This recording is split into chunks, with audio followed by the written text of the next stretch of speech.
got the power. Tell me, can you feel it? Tell me, can you feel it? Il y a comme ça une vingtaine d'années, comme beaucoup, on a commencé à se faire du souci pour le climat. Qu'est-ce qu'on peut faire? Alors on a réfléchi, enfin moi j'ai passé des nuits à réfléchir.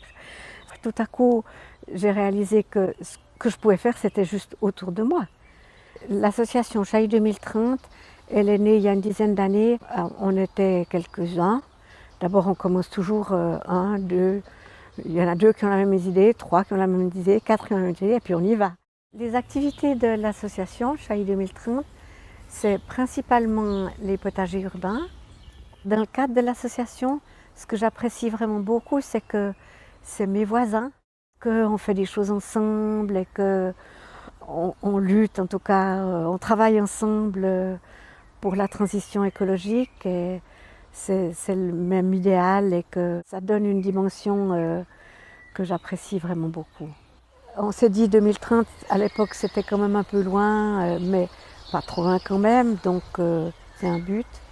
Et on rêvait d'avoir un quartier tellement plus vert, d'avoir la mobilité active, d'avoir du local. Et ça vient, mais très très lentement quand même.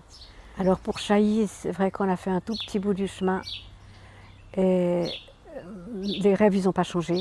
On continue de vraiment vouloir ça avec une urgence qui est encore bien plus présente qu'il y a 10 ans.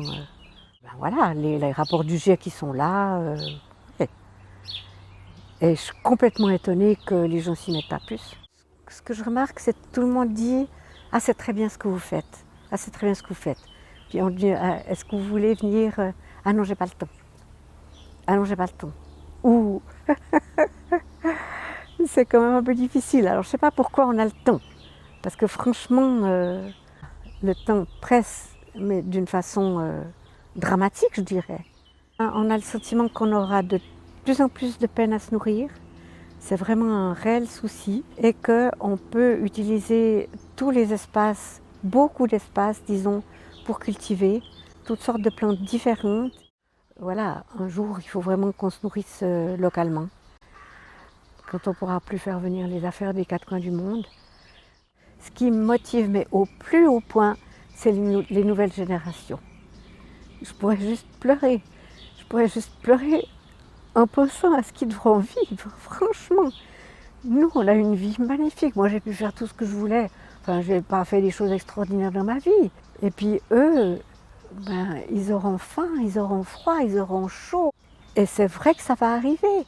Et c'est vrai qu'ils ils auront la guerre, ils auront toutes ces choses. Donc, il faut absolument qu'on fasse quelque chose pour eux, mais absolument. Alors moi, moi j'ai une énergie folle pour ça. Quand j'apprends aux enfants à cultiver, que je leur montre les gestes et tout ça, ils sont tout contents d'abord. Et puis je leur dis, tu vois, tu peux cultiver chez toi, même sur le bord de la fenêtre, et tu auras toujours quelque chose à manger si tu cultives autour de chez toi. Je leur dis que voilà, ils pourront toujours avoir quelque chose. Je trouve que c'est beau. C'est sûr que notre gouvernement, il ne fait pas du tout ce qu'il faut pour nous sauver du réchauffement climatique, de rester dans 1,5 degré. Là, il faut qu'on rue dans les brancards. On ne fait rien de sauvage, ou presque rien. Moi, je fais de la désobéissance civile. D'être assis sur la route pour lutter pour le vivant, pour les enfants, les petits-enfants, et puis de se retrouver, voilà, un instant après, vous avez des menottes et vous êtes embarqué dans le fourgon.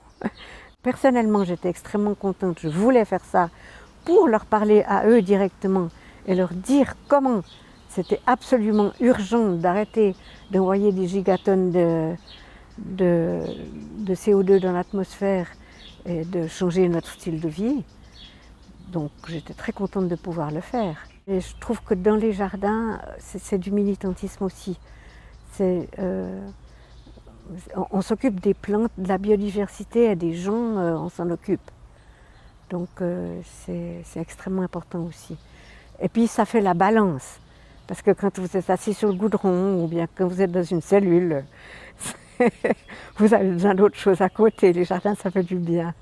Alors aux petits-enfants qui vivent aujourd'hui, j'aimerais leur dire que la vie simple, la plus belle vie, c'est la vie simple. Regardez juste la nature, regardez un arbre, écoutez les oiseaux. C'est tellement beau, il suffit d'ouvrir les yeux. J'aime bien cette phrase de François Tcheng qui dit « Nous les humains, on a les yeux ouverts et le cœur battant ».